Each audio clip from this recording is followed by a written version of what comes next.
competitive growth and productivity has brought us so many different things, but it's also brought us an unstable climate, huge amounts of inequity, and it's become toxic to human health and well-being. There are pockets of people who are waking up and can see more clearly the prison of our own invention, which capitalism has become. I see that notion of separation from each other and from nature as the core pathology. It's the root cause of almost all the problems we have today. Sorry, Greg, I'll be provocative. I think the one place it's actually not failing in terms of the demos of common wealth is in China. Hello, and welcome back to Metaconscious Leaders, where we inquire with our guests about deeper meaning and purpose in a world that's changing rapidly. Leaders are change makers. What, why, and how we affect change is a subject that I want to explore today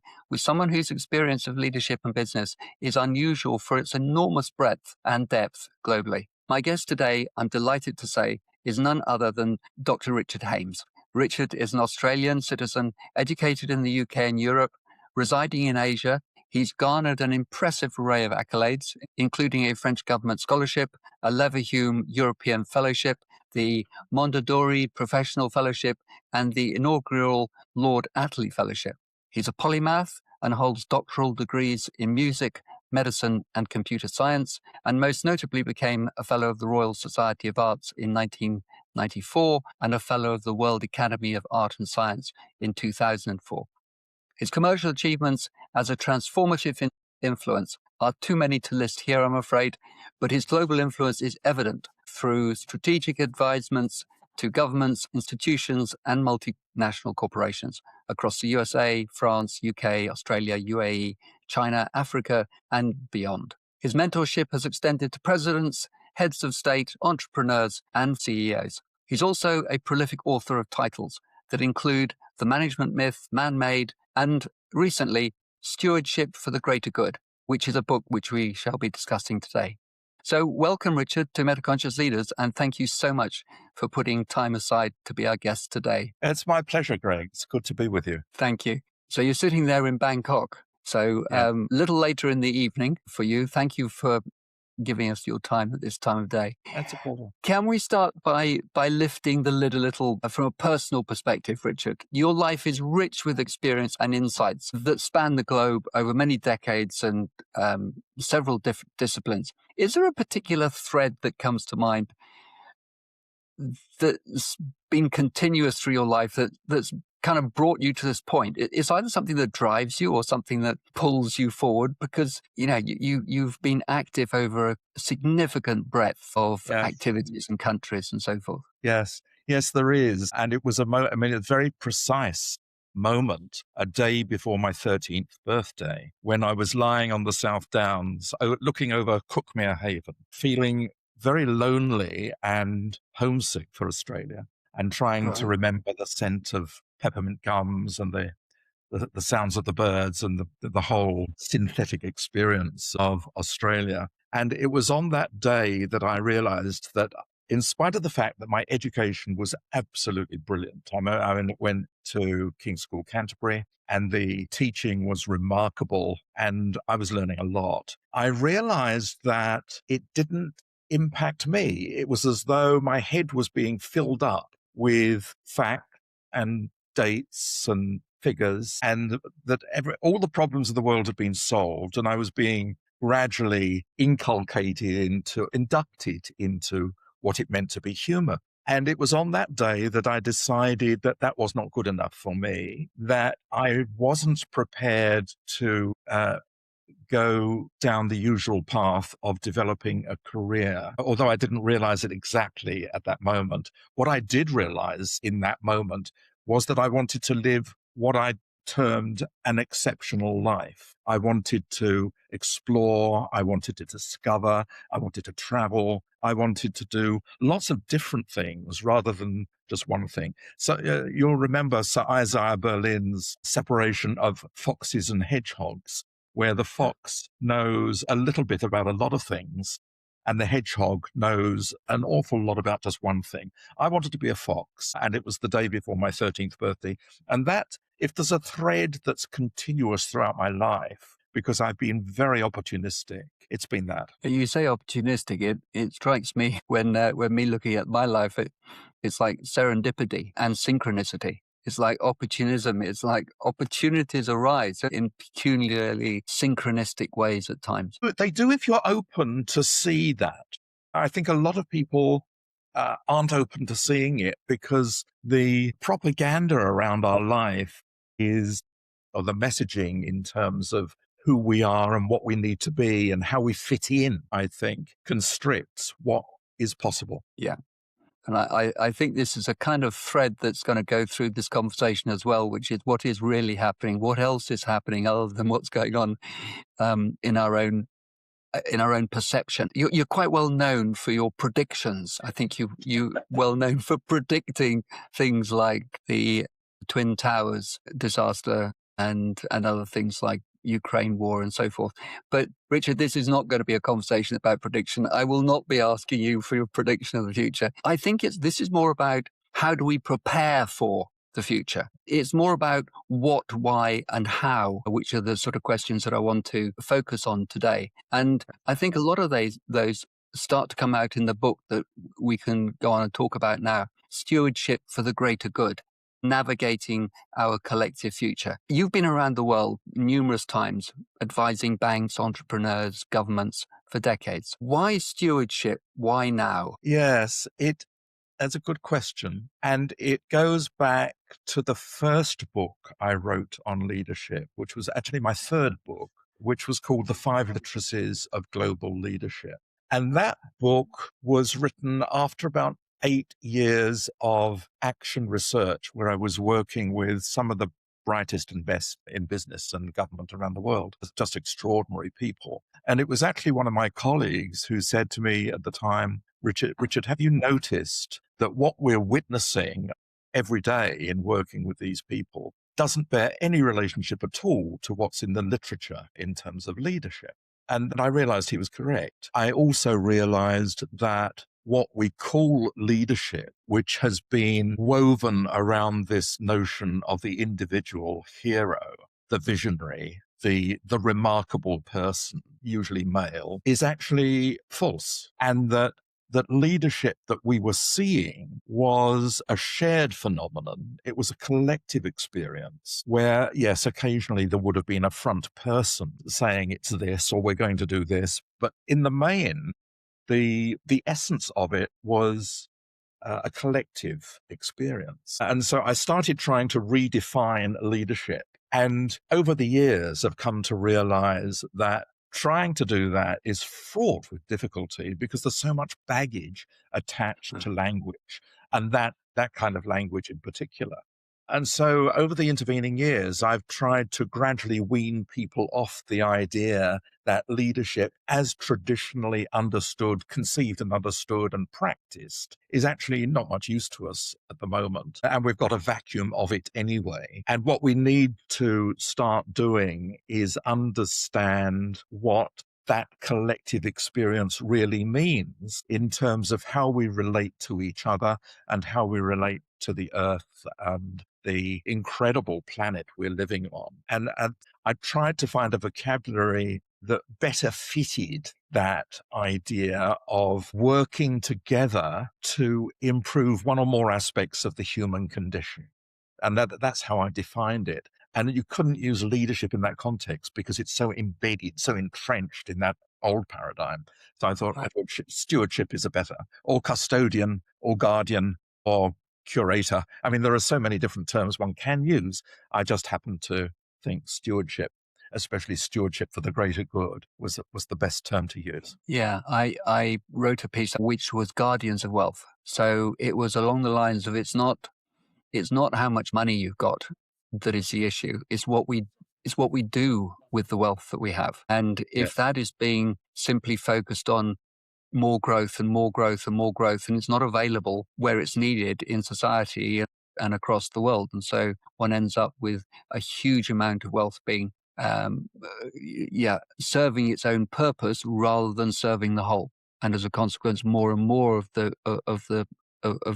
system become starved of the resources that there are actually available on the planet. Yes, and of course, what it's done as well, I mean, it's that paradigm of growth, competitive growth, and the role that efficiency or productivity plays in the minds of people in that paradigm has brought us remarkable longevity, health, education, knowledge, travel. I mean, there are so many different things that it's brought us, but it's also brought us the gift of an unstable climate, huge amounts of inequity in, especially between the global north and the global south, of course, but from one community to the next. And even in the most prosperous countries in one city, the difference in precarity is with different groups is really quite extraordinary. And so it's become quite toxic to human health and well-being. Yeah. In the book, you make a distinction between ownership and stewardship, as we were talking. Will you tell us a little bit more about that? And why do you think we're trapped in that ownership mindset? Oh dear. That's a good question. I mean, that's a kind of question I ponder, and sometimes I have an optimistic answer. Then the next day I become very despondent and really don't understand. Greg, I need to take you back a step, because one of the things, in terms of me being fairly unusual as an individual, and the fact that I haven't had just one career trajectory and a number of, I've done so many different things. But another thing that's quite weird about me as a Western man is that I've never understood anger or violence, and therefore war and conflict. It just is beyond me. And so there are some constructs that seem to be argued by some people as being human nature, which I fundamentally disagree with, because if it's fundamental, then it's not fundamental to me.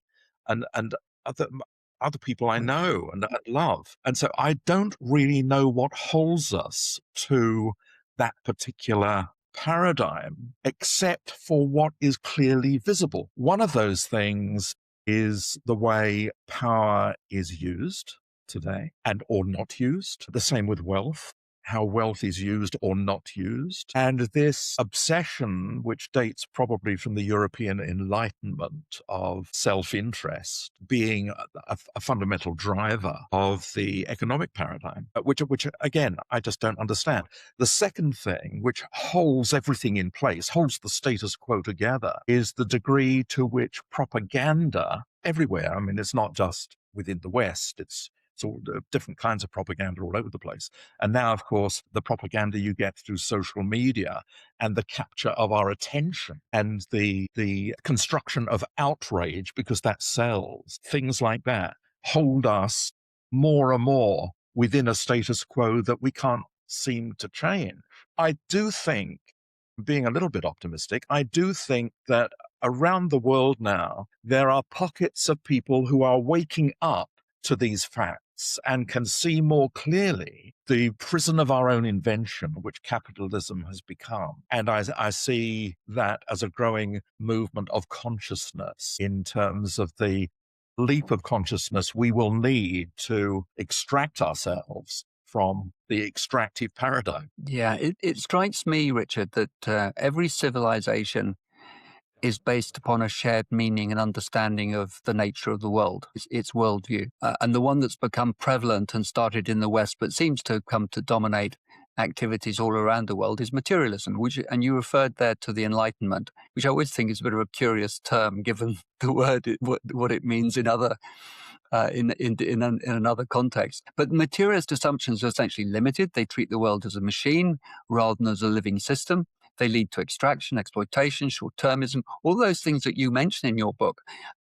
I would suggest that if our fundamental belief, our philosophy, our understanding of what it is to be a human is that we're a separate part in a mechanistic universe, and all of our culture, all of our systems, our laws, even our language is framed around that, then no matter what we might be thinking inside, we're operating in an alien system. Look, absolutely. I mean, I see that notion of separation from each other and from nature as the core pathology. It's the root cause of almost all the problems we have today. Right.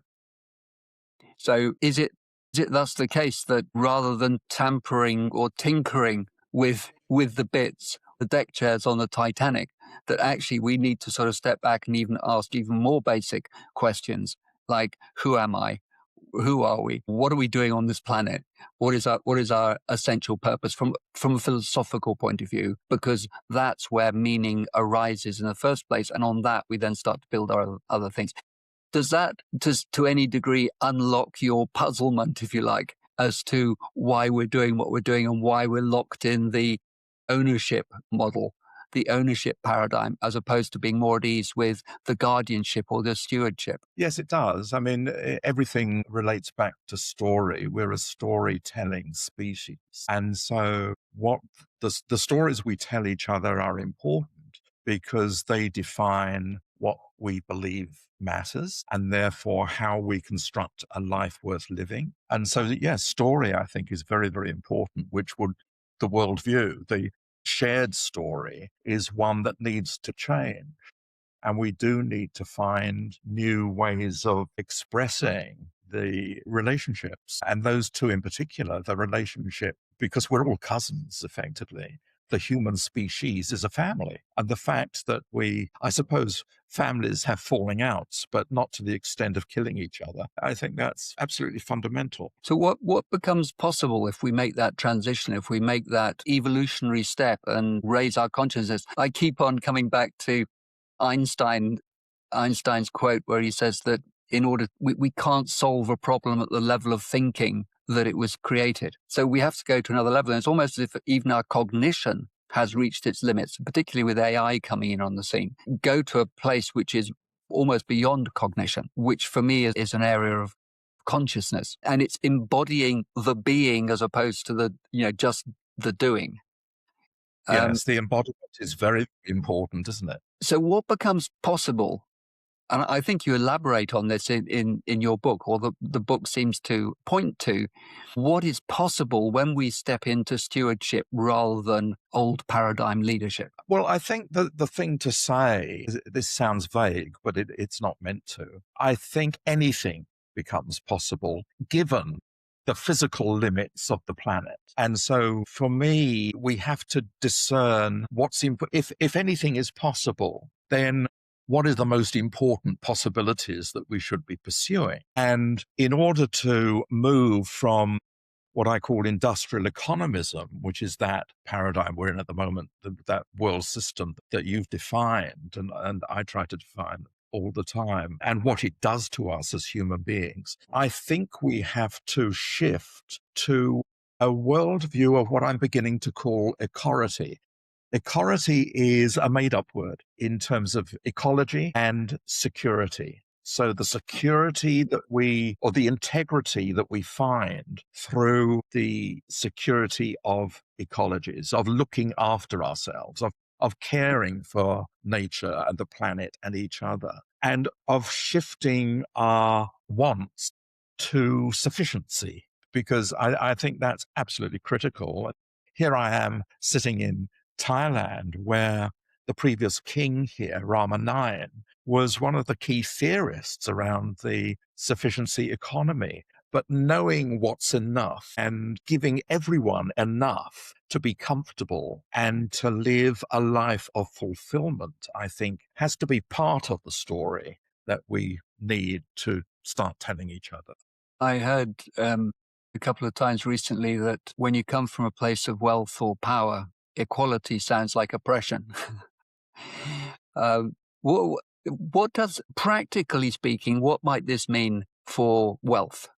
So what does it mean to share that wealth or to be stewards of that wealth in practical terms? Does it mean giving it away until we've all got the same amount?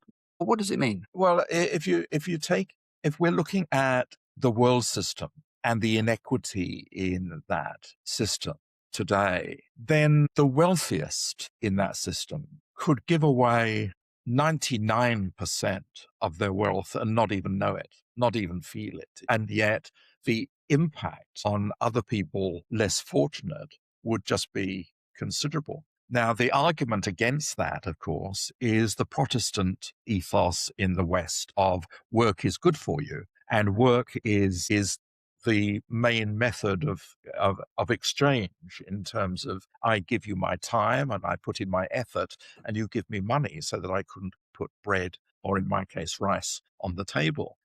I think all of those components have to change. And one of the reasons I enjoy living in Southeast Asia is the energy here and the impulse to share and to accommodate that gap between the wealthiest and the least wealthy, is much saner here than in the West. I think the West has become a basket case in terms of it's really a madhouse. And I don't feel that as much here. Yeah. So a lot of what goes with wealth, especially with the uber rich, is a significant amount of power. Yes. So whilst personally their personal lifestyles may not be affected, the uber rich, their power would definitely be affected. Would it Yes, not? I think that's, yes, absolutely. And that would be a good thing. So I don't hesitate to say, and I've said many times, that as far as I'm concerned, the creation of yet another billionaire is a policy error. It shouldn't happen. Government should be less about growing individual wealth and caring for everyone. That's what it should be. Could it be that an uber rich person continues to be uber rich, but if they use their wealth wisely for the greater good, stewardship for the greater good, in other words, instead of viewing it as personal money which they have by some divine right, it is a collective resource which they are guardians of, and they put it into circulation in a way that serves the greater good? Is that way that it can be looked at? Because what I'm thinking is, how do we affect change? Whilst I can agree with you, it's about how do we move, I should say us, because I'm part of this as well. I'm no way uber rich, but I have a standard of living and which, I'm accustomed to. And for me, it also comes back to the philosophy, which is, who am I and why am I here? And if we can shift people's understanding and sense of value in perceiving and leading as a steward for the whole, and the value of that and the prestige of that, even to some degree, rather than I'm the best because I've got the most. Yes, I think that's correct. And I know a lot of people who are doing that. I know I have a lot of uber wealthy friends, some of whom I've mentored and made them wealthier. And I've got a lot of friends like myself who try to live frugally, um, within means which are, yes, frugal. Let's call it Yeah. frugal. The problem, though, is that a great many of the wealthy people I know, and who have huge hearts and really good intentions and want to do good in the world and want to be a force for good, still what they conceive is bounded almost by vanity. And it's the vanity hobby of philanthropy, um, rather than saying to the government, you're in a better position to spread the wealth I've created than me, so I will give you 95% of that wealth, rather than me deciding to have a democratic way of deciding where that wealth needs to be put. I think is far more effective in the long term. The real problem with that is that I have a huge problem with governments at the moment in terms of so-called democracy, because democracy is failing almost everywhere. And I'll be provocative. Sorry, Greg. I'll be provocative. I think the one place it's actually not failing in terms of the demos of common wealth is in a country like China. Not that it's perfect. Interesting. Say a little bit more about that. The meritocracy of how you get to rise up the ranks in China, and I do a lot of work in China, and I've seen how extraordinarily beneficial that is to most people in physical wealth, of course. The fact that China's brought over 600 million people out of poverty to create this extraordinary new middle class, coupled with the fact that the majority, we might criticize how that's happened and the various tools and mechanisms used within China, which we will say is not democratic. But in terms of the Chinese themselves and the sense of social wealth in China is overwhelmingly approved by the majority of the population, as is, by the way, China's stance to the rest of the world, which is basically, let's keep peace so that we can be more productive and trade more. You argue that leadership is fundamentally a moral act. What do you mean by that in practice? And again, we come back to resistance. Do you feel that there is resistance in that? I mean, for me, I would think typically a lot of leaders in business, and we talk about business as if it's some kind of separate domain where whatever happens, happens, and it's governed by different rules.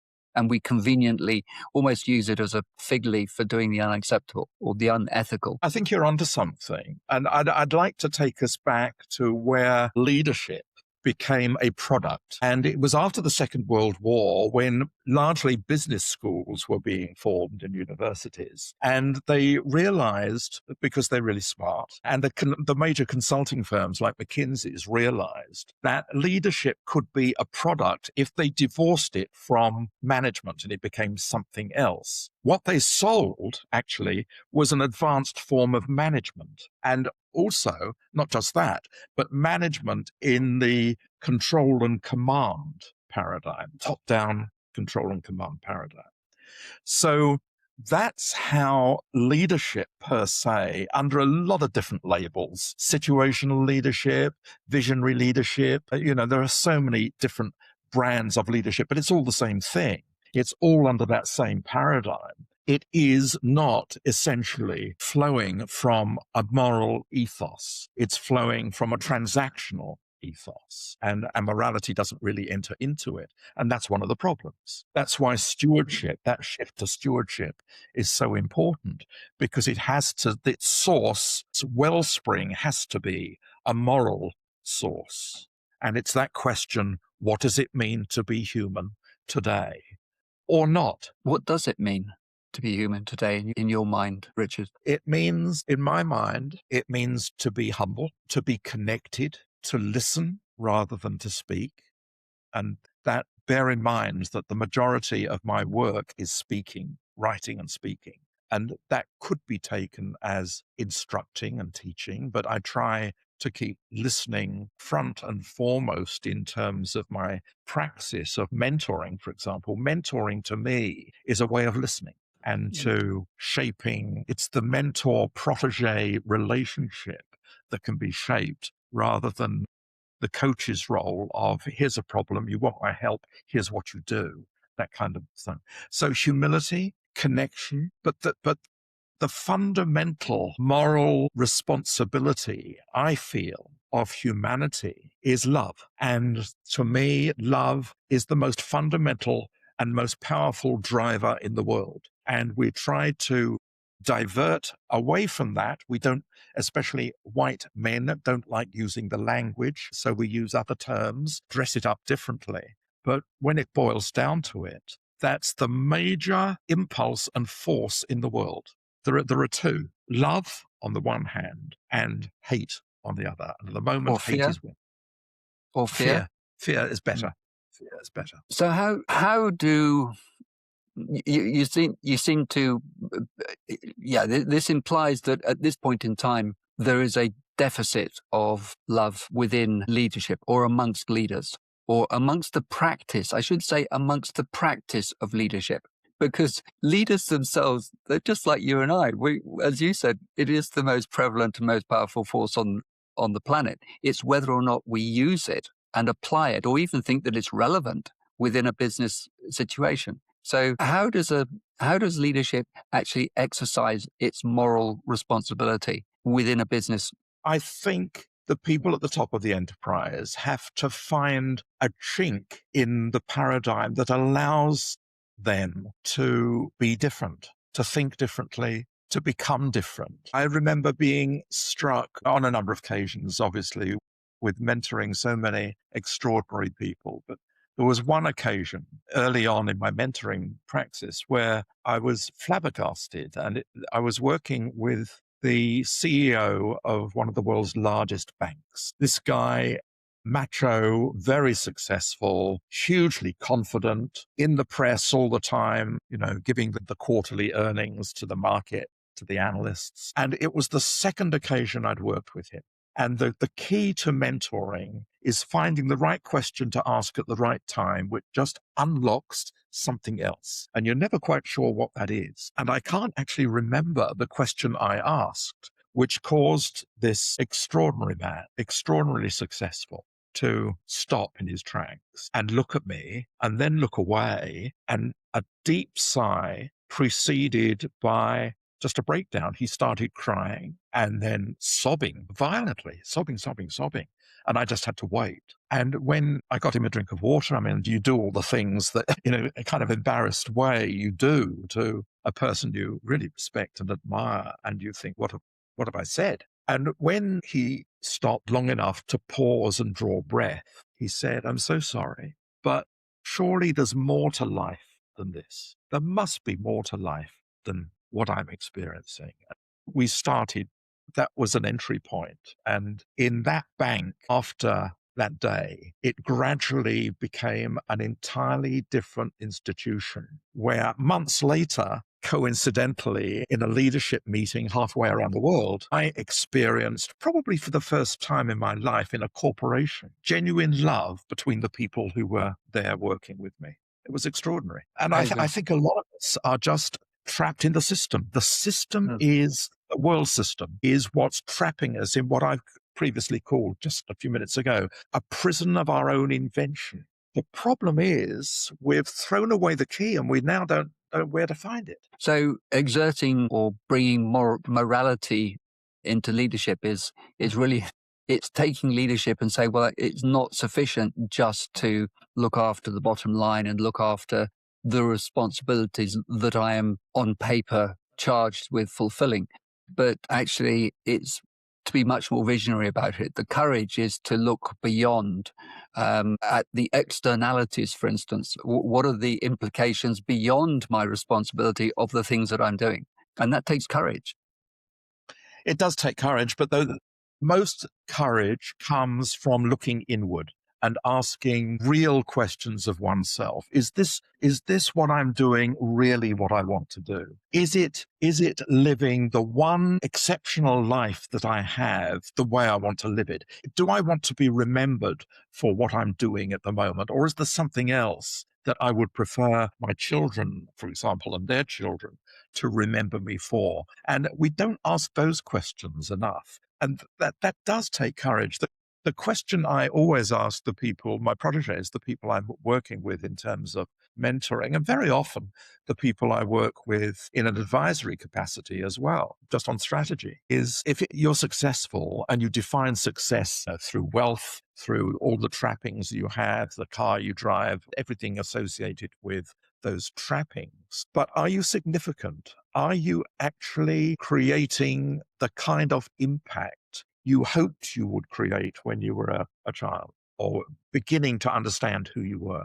And it's those personal questions, Greg, that require the most courage, because we're so indoctrinated into just accepting what we've been taught, who we are, and those external trappings. And we I think think most.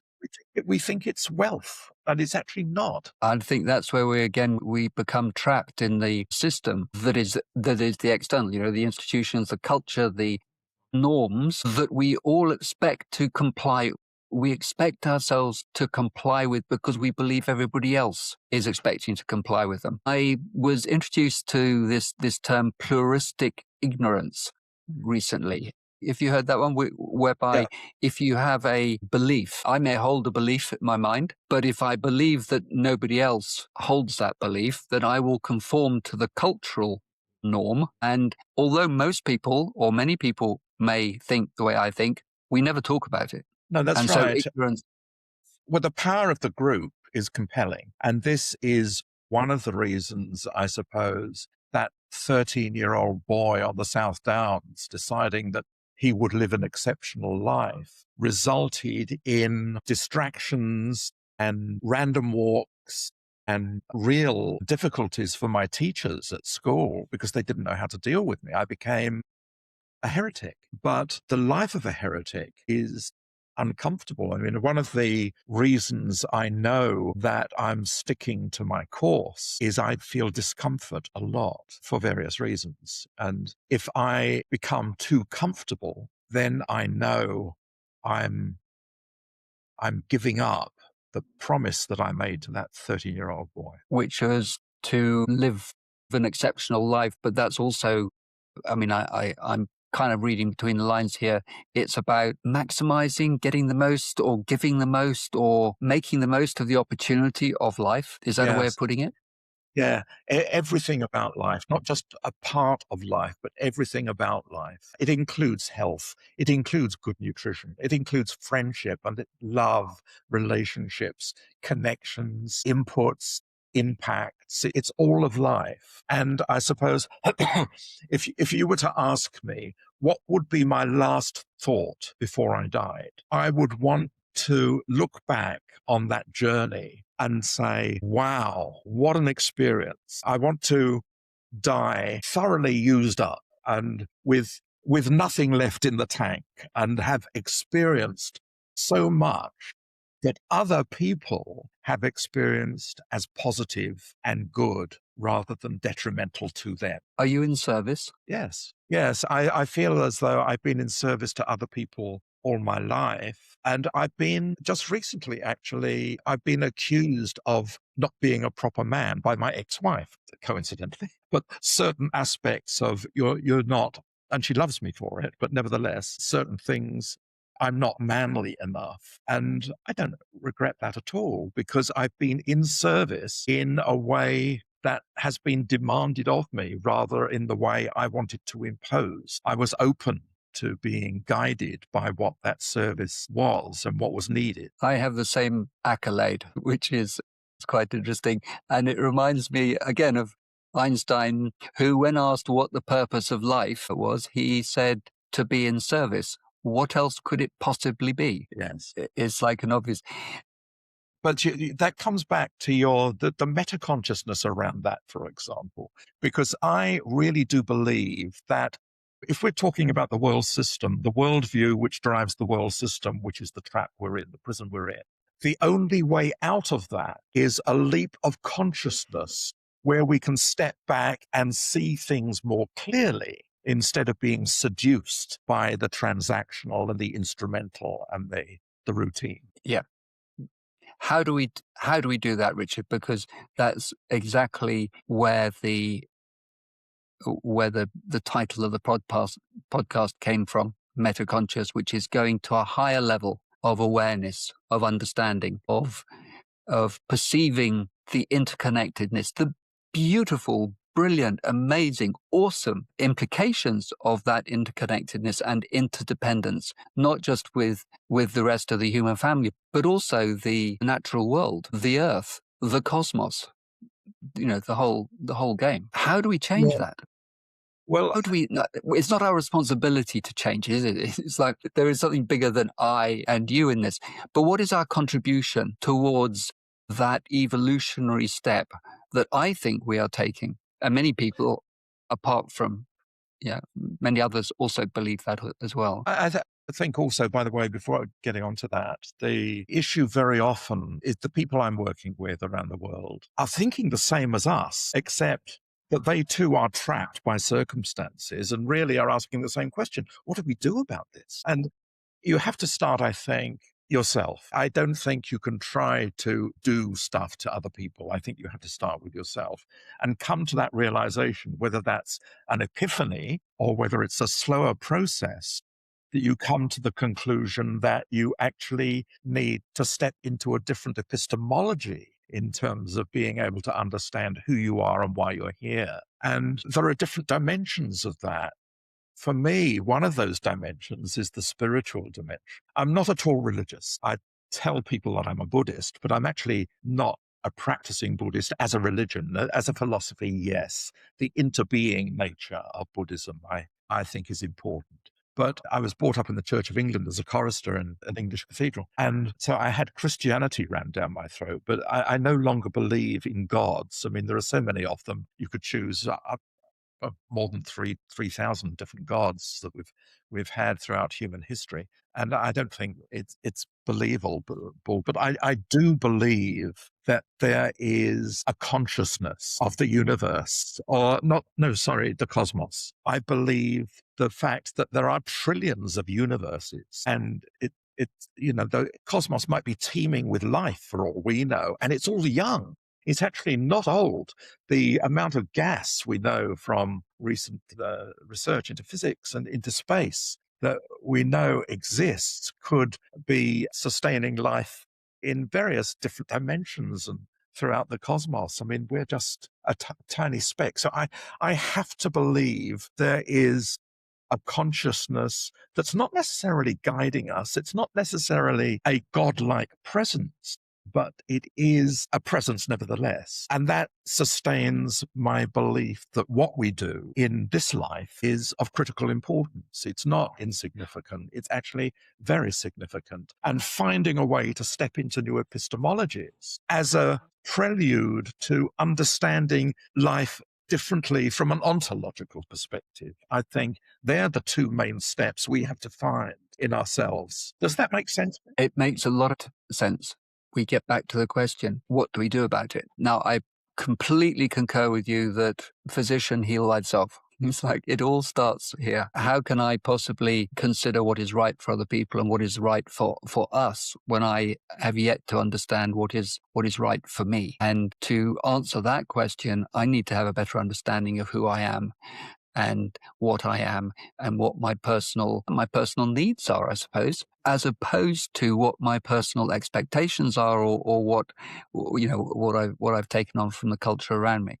And it's only on that basis that we can, as leaders, go out and be in service to something greater than, as opposed to simply fulfilling very narrow interests. Yes, I agree. Totally. One of the things that you discover is, I mean, I'm 80 years old, and I've really only begun to understand who I am and what I'm here to do. But one of the things I've discovered over the past few years, actually since the pandemic, was how little material wealth you need in order to live comfortably, to live a good life. My family happened to be subsistence rice farmers in the far northeast of Thailand, and we don't have much money, but we share a lot of wealth in terms of the relationships we have, the love we have, and the care we have for each other. And it balances out in terms of a mindset that really is almost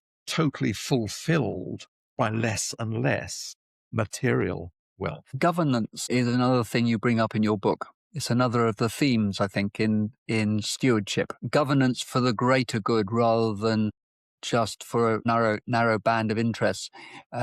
So as I would imagine it, the egoic structures become transcended in order for a greater purpose to be served, one that serves the whole rather than narrow personal interest. Will you say a little bit more about that? Yes, I mean, I think one of the rabbit holes we've gone down has been the way democracy is practiced in the West. Representative democracy made sense when your representative knew you and could get around the constituency because the numbers were small, the issues were relatively clear, and, it was a different world. Even when we were born in 1945, I was born into a world that was relatively quiet and empty compared to the 8 billion people that exist today. For me, the way we have a practicing representative democracy doesn't work. It doesn't work because it's become a money thing.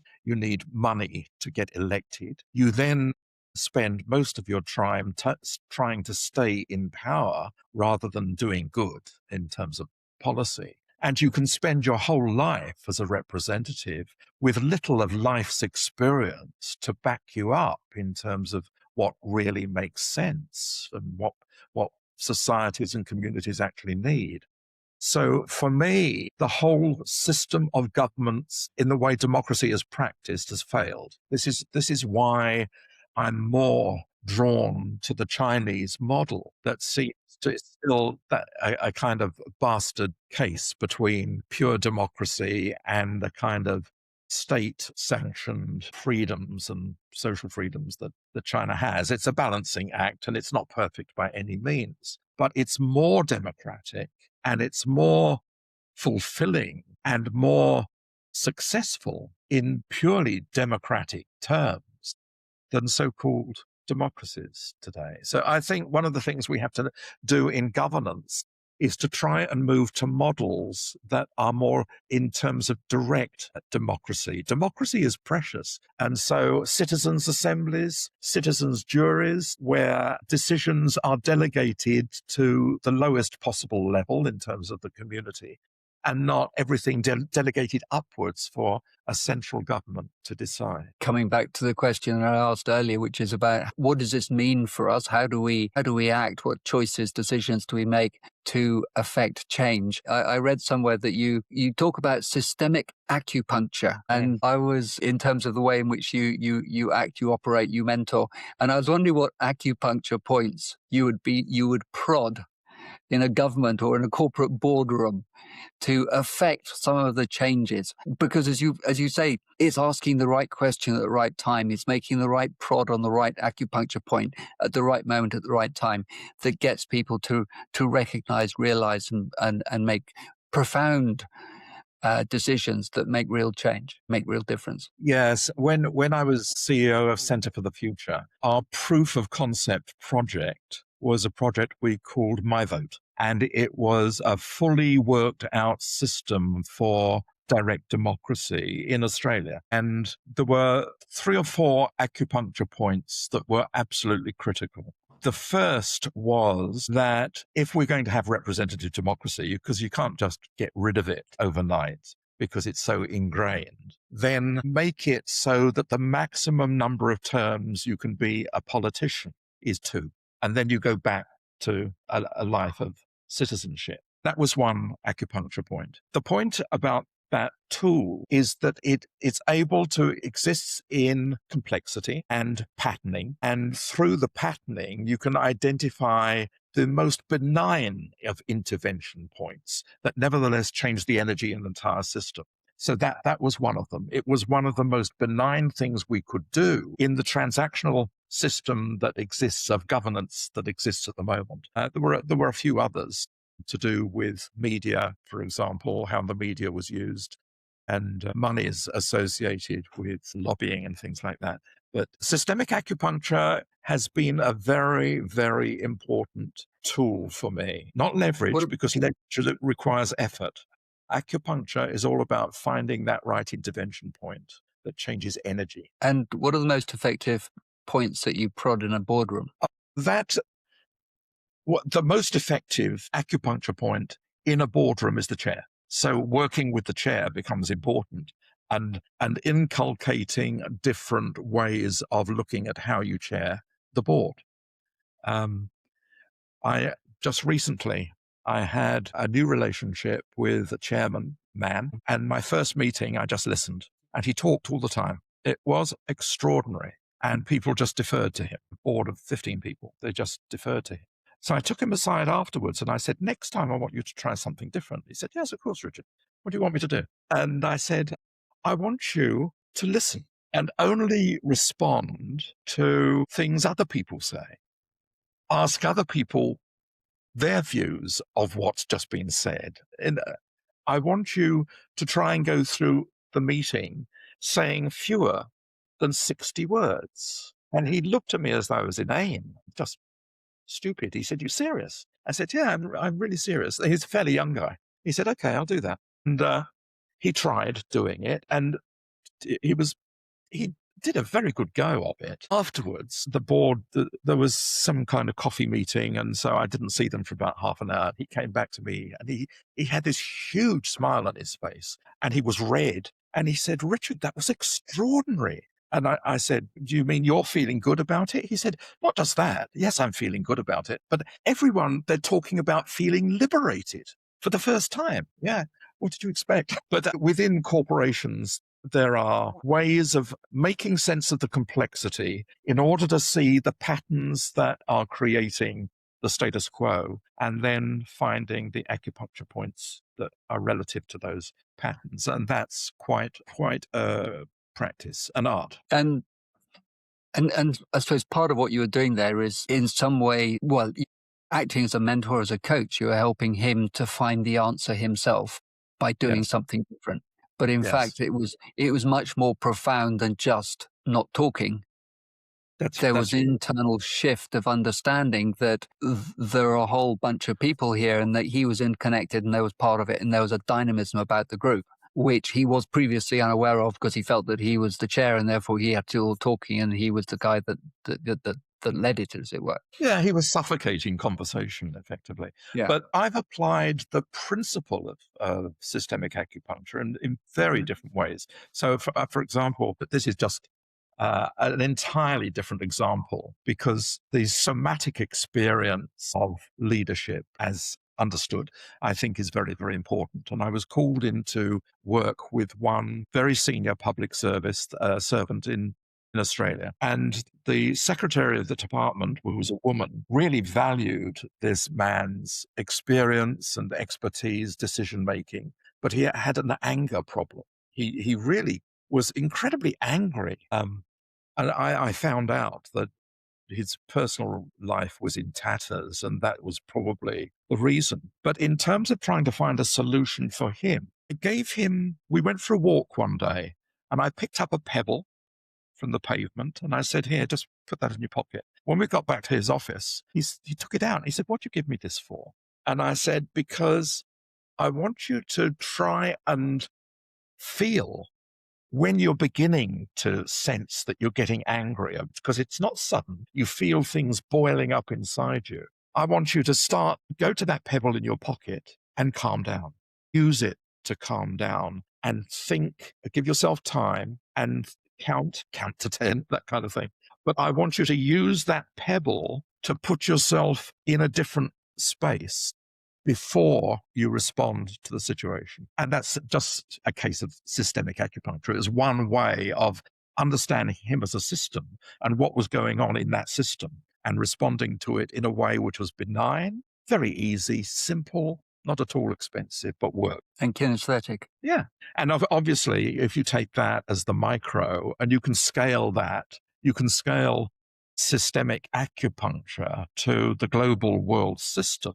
Then the question for us is, well, what are those intervention points? Well, what are they? That's a question I ask every day. Well, I hope this has been a fascinating conversation, Richard. I hope that question there that you pose is something that we can come back to, because it's a question which arises with many guests, and I'm talking with a number of individuals about addressing some of these issues in terms of how do leaders practically go about making a change in all generations, of all age groups, because we're at the latter end of ours. But there are younger generations coming into this game who are going to live with our legacy, and they have some monumental challenges ahead of them. And the extent to which we can lend a hand with that is going to be good. I hope that we'll be able to reconvene on some of those topics at a later time. I'd love to. I know you were beginning to close. Just off the top of my head, I think one of the things we have to move away from is the performative theater of leadership as being central, because I don't think it is. I think it's a distraction. Say more about that. Just the expectations on people in positions of authority and influence in terms of that board chairman who thought it was his position to talk, because he needed to have answers. He needed to guide. He needed to be the visionary. And that's not necessary. It really isn't necessary. We need to be who we are and listen to ourselves in relation to others. So with an eye on the time, you've been very generous with your time, Richard.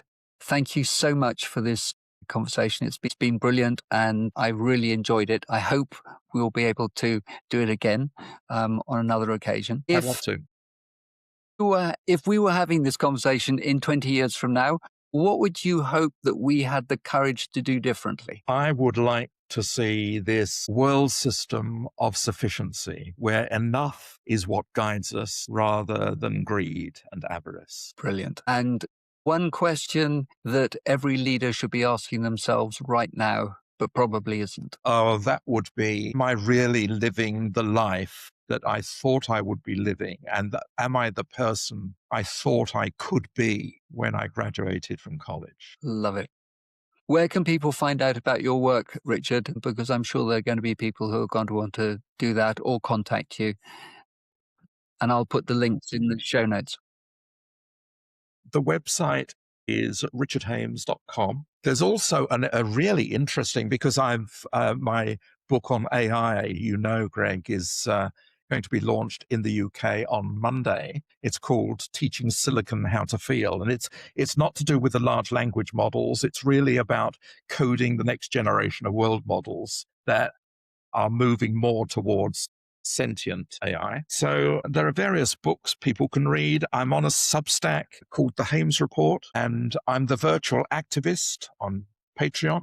But all those details are available from the website. Or what I was going to tell you, of course, with the AI, the Asian Foresight Institute, which is I'm president of, have been developing our own AI, and we're using one at the moment to simulate a virtual Richard Hames as mentor.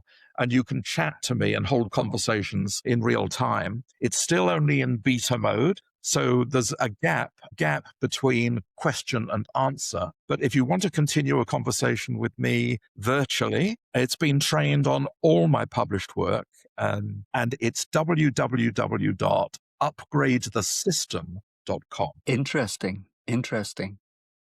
So you didn't have this session with me. You could have gone straight to the AI. Well, I was just wondering whether that was going to be my next podcast with you. That might be an interesting game to play. I'll ask a few questions there of your bot, and then come and ask you the same question to see whether or not there's a difference. Look, there would be a difference. So one of the things that annoys my audience a lot is they've read my books and then they ask questions. I give them the answer, which is the answer today. And they said, but that's not what you say in your book. And I changed my mind. I change my mind all the time. Well, and you've evolved, haven't you? I hope so. You've evolved your ideas, because nothing is static. I mean, something may be absolutely right now, but within a few minutes, the context had changed, and context is everything for meaning. Yes, absolutely. So thank you for understanding. Richard, thank you very much indeed for your time. Thank you for being so generous with it. I look forward to conversing with you again in the future. Go well and be well. My gratitude. Me too. Thank you. Take care. Bye. Bye-bye. What a privilege it is to have the opportunity to talk with someone with such a huge breadth of experience and knowledge. I'm really appreciative of Richard for sharing his time. To find out more about him, please see the links in the show notes below. And I recommend that you read some of his work, and particularly the book that we talked about today, Stewardship for the Greater Good. Thank you very much for listening and watching. And if you haven't already done so, please subscribe, as this greatly encourages the algorithms to spread our conversations to a wider audience. You know the routine. And leave a comment and share what you're thinking as well, because we love to hear from you. This is Metaconscious Leaders with me, Greg Suart. Until next week, be present, be centered, and be well.